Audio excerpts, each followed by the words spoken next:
This is who I was, but it's definitely not who I am. Welcome to Vegas Prison Stories.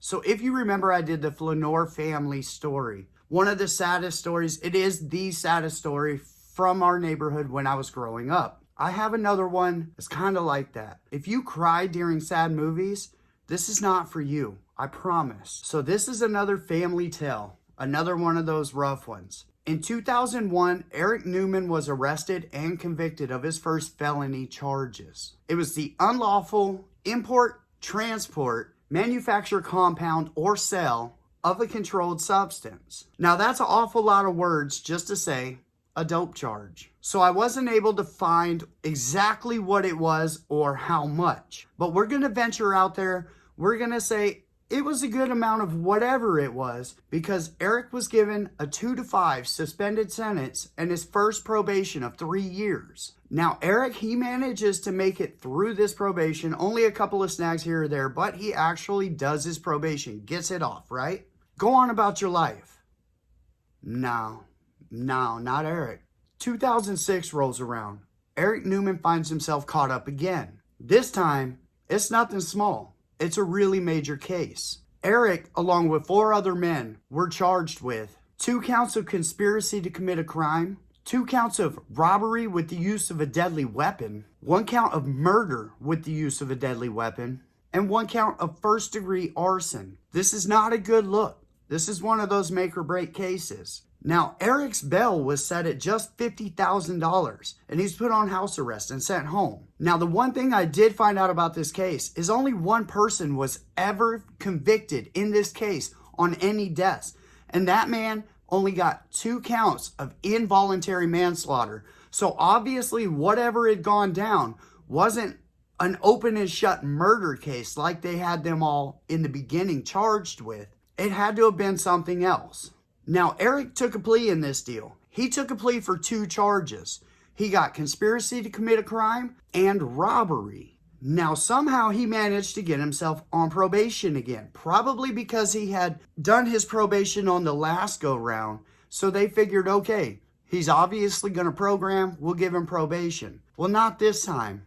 Eric messed that up. Now, after messing that up, Eric got 1 to 3 years for the conspiracy to commit a crime. And then he also got 2 to 7 years for the robbery. Both of those to run concurrent. So basically, Eric was sent up to prison on a 2 to 7. This is Eric's welcome to prison in Nevada. This is his first bid. Now remember, that started in 2006. It was 2012 before Eric discharged his number on this. That means no parole, no none of that. When Eric left, he was a free man. But he spent almost 6 years on a 2 to 7 and a 1 to 3 concurrent, which means that Eric was in there doing the most. That dude was doing whatever he had to do. So 2012, he gets out. 2013 rolls around. Eric's out there. He's doing his own thing. Now, Eric has a little sister. Her name is Josephine Josy Butler. And Josy is the mother of a 7-year-old girl. She's out there. She's living that life. She has been charged with things such as assault, battery, robbery, theft, forgery, things like that. That's kind of the life we were all living. That is what it was in the early 2000s in Las Vegas. If you were running the streets, you were definitely messing with checks. You were making fake checks because they were still taking them. You were making fake IDs because the Nevada ID was very easy to counterfeit. Really easy. You were caught up in the dope game. You were stealing stuff. It just is what it is. It was a part of the Las Vegas life back then. Now, obviously, she's not an angel, but she's not a terrible person either. Now, one Saturday night, Josy has her mother take her over to a friend's house. Then she later tells that friend, hey, I'm going to meet another friend over at the Longhorn Casino. So she dips out. She didn't say who the friend was going to be, but, you know, that's Josy for you. Now, a day later, when she didn't call her mother, and she always at least calls her mother, and she always goes to pick up her daughter, she didn't do either of those. Then her mother started to worry. Now Eric's worried. Eric's out there. He's probably looking for her, all of that. Tuesday rolls around. We're talking 4 days in. She's been gone. Nobody's heard from her. There's a man off of Craig and Las Vegas Boulevard, between Las Vegas Boulevard and Nellis, over by the Air Force Base, basically. He works at a business. He starts going through a dumpster. he finds a large duffel bag in that dumpster. Now, I don't know what he was doing in that dumpster. Obviously, he worked over there, but who digs through trash anyway? But this man did. When he opened it up, he found the worst thing ever. He found the body of a young woman stuffed into this duffel bag, thrown into this dumpster. Now, it took about 3 or 4 days, but the police and the coroner's office, they were able to identify this body. And it was none other than Josephine Josy Butler, Eric Newman's sister. So weeks go by after this. They do a small investigation, obviously, of the crime scene. They cannot figure out her cause of death. Because they can't figure out her cause of death, it's not labeled as a murder or a homicide. It does not get the proper attention that it needs for the death of a young woman who was just thrown away like she was trash. At the end of the day, the coroner labeled it as a non-natural death. Because of that, there's not going to be any cold case. There's not going to be anything to look into the death of Josy Butler. It's just forgotten. It's like the government just does not even care that this woman was discarded like this, and they do nothing about it. There's no new evidence. There's no new leads. They're not even out there looking. That's where they're at. That's where this family is. Even if she OD'd, somebody put her there. She did not put herself in a duffel bag and jump into a dumpster. That didn't happen. Somebody discarded that woman, and her family, they deserve justice, but they've got nothing. Later that same year, in 2013, Eric is arrested again. This time, he's charged with trafficking in a controlled substance. Now, what substance was that? It was about a little bit less than an ounce of GHB. Now, GHB is called a few different words. YouTube's not going to let me say some of those words. That's not always what it's used for. It is a party drug. People willingly take GHB because of the euphoria that it does cause. Now, through legal maneuvering, Eric's lawyers are able to put off, set new court dates, get continuances. They dragged this case out for 4 long years. So finally, November 2017 rolls around. That's it. It's time to go to trial. Only thing is, Eric's nowhere to be found. Now, it wasn't until February 2018 that they were able to find Eric Newman. They arrested him, took him to jail, held him on no bond so that he could face trial for this trafficking charge. After a 4-day trial, Eric was found guilty of trafficking in a controlled substance, less than 1 ounce of GHB. Now, it only took the jury less than 5 hours to convict him. I'm gonna say it was probably a pretty decent case they had against him. So August of 2018, many months after his conviction, it's finally time to face the sentence. The judge went all out on him. The judge gave Eric Newman 10 to 25 years for less than an ounce of a party drug. Not for the habitual. This was not a habitual offender. There is no habitual on his record. This is a straight out 10 to 25 for trafficking. 2019 rolls around. Eric Newman calls Sonia Williams from High Desert State Prison. Who's Sonia Williams? That's his baby's mother. During this phone call, Eric tells Sonia, "I've been passing blood when I go to the bathroom, and I passed out in my cell." So Eric puts in the kite. He's sent to medical. They give him hardly any type of attention at all. Basically tell him to suck it up, send him back to his cell on his way. Now, this is normal operating procedure for the Nevada Department of Corrections. They are absolutely barbaric when it comes to anything medical. They do not care. I have seen dudes dying in prison in Nevada and get zero help, not even a Tylenol for the pain. Like, that's how these people get down. The nurses that I've seen in High Desert are some of the worst people I've ever met in my life. They are scumbag the way they talk to people. They have zero respect for humanity. They do not care that you are actually a person. They see you as scum, and they treat you accordingly. So the symptoms for Eric, they keep getting worse and worse. He has no remedy. 2 years worth of kites he's been putting in to try to go to an outside doctor, try to get any kind of relief or help. The man has literally got blood coming out in his stool.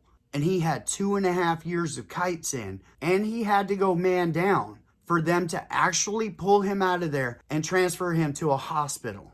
Not only that, it took Sonia getting a hold of medical directors, administrators at High Desert, and finally family services of all people, just to try and get him help. So nearly 3 years after his first symptoms, Eric's in a hospital. And what do they find? Eric was then diagnosed with stage 4 colon cancer.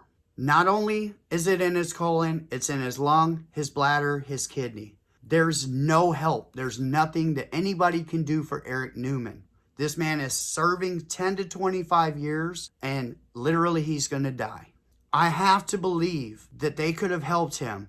Maybe it would not have spread had they just taken him to the hospital the first time he passed out 3 years before they had made this diagnosis. So Eric and his family, they put in for a compassionate release for Eric. Obviously, at stage 4 is terminal.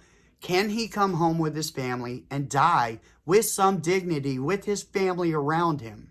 Not only that, so while waiting to see if they could get this compassionate release through, Sonia, she gets a special visit granted for her and her daughter so that her daughter can see her father because he is so ill. Now, all of this is right after the pandemic. Eric literally hasn't seen his 6-year-old daughter in almost 2 years. So they wheel Eric in. Sonia is in the visiting room. She's signing both her and her daughter in. The COs, they wheel Eric in, shackled to a wheelchair. And what's Eric's daughter do? She sees her dad. She runs across the room so that she can give her dad a hug that she had not seen in 2 years. It happened so fast, Sonia didn't even see it. Sonia didn't know anything was wrong until 2 more COs came running by her. They quickly grabbed Sonia's daughter, ripped her away from her father, and terminated the visit and sent them home. They said that they could not have any visits for at least 6 more months. This is a little girl, a baby. She sees her dad. She runs across the room. She wants to give him a hug. Their last memories of each other could be them being ripped apart. Eric's taken out. He's crying. The little girl, she doesn't even know what to do. She doesn't even know what's going on. That's her dad. Whoever you COs are, I hope you have no peace in life. I hope that something like this happens to you. You're a fucking terrible person and you deserve nothing good. That's not humanity. That's a little girl trying to hug her father who's dying. So Eric and Sonia and the rest of Eric's family, they jump through all the hoops they can. Let's get this compassionate release. He's got to come home so that he can die here with us. Now Sonia gets a hold of Return Strong. Return Strong, that's an advocacy group, an inmate advocacy group that helps. It helps families when they need something like this. They helped Sonia jump through each hoop to get the compassionate release filed. I mean, there's all types of things that have to go on with that. We're talking a man's doing 10 to 25 and he's only about 3 years, 4 years in on his sentence. So there's a lot of paperwork that needs to be done and they make it extra hard. It's almost impossible. With Return Strong's help, Sonia got that release for Eric Newman. He's going to go home and he's going to die with his family. So on December 9th, Eric's family is granted. He's going home. He's going to go home on the 15th of December, a week later.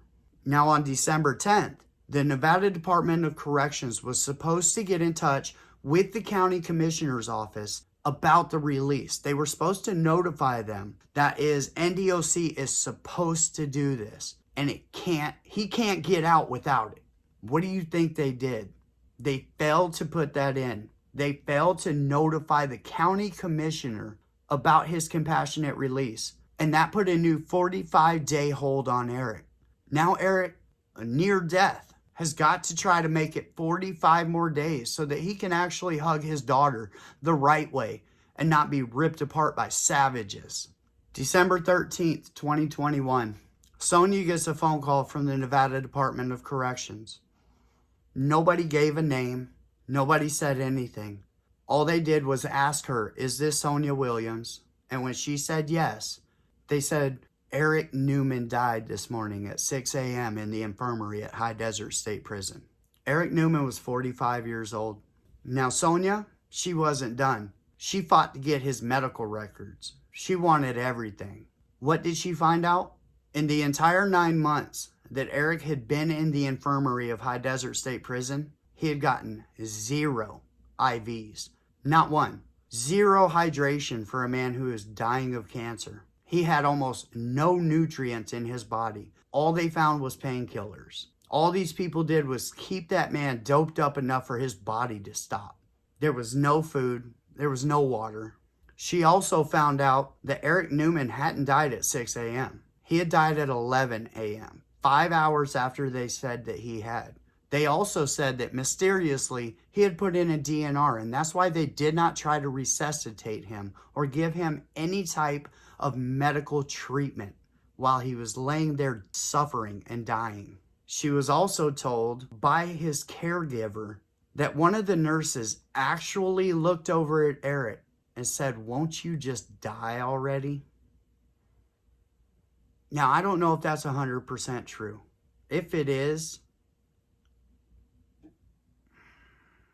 so that's the story of Josy Butler and Eric Newman and their family. Josy has a daughter. I'm in touch with her daughter. Eric has a daughter. I'm not in touch with her. Sonia Williams is crusading with Return Strong now. She is going actively, bringing this to the government. This cannot happen like this. These people have had 0 help in 2 deaths of their family members. It's like they don't even matter. It's like they don't matter. Josy Butler was a mother, and she was found in a dumpster in a bag. Eric Newman should have been at home. He should have been at home to die with his family. And if he wasn't, his daughter should have been allowed to hug her dying father. Who rips a little child out of a dying man's arms? Thank you for coming to Vegas Prison Stories. I appreciate each and every one of you. I hope you guys have an amazing day, and I'll see you next time.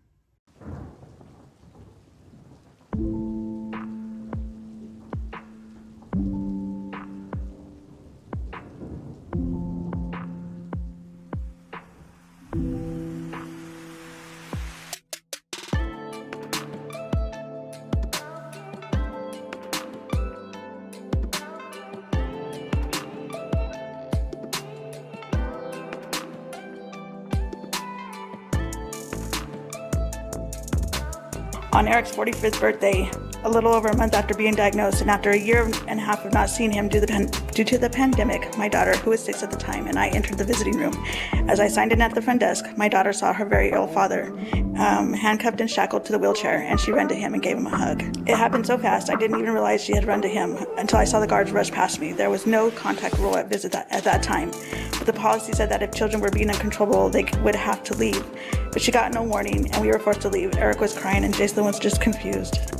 They did not make an exception for a terminally ill person who was handcuffed and shackled. This little girl just gave him a hug after not being able to see him for 2 years. Our visit was immediately terminated, and we were escorted from the visiting room. That was the last memory my daughter will have of her father. We were never able to visit again. They suspended our visits for 6 months and wrote him up on disciplinary charges.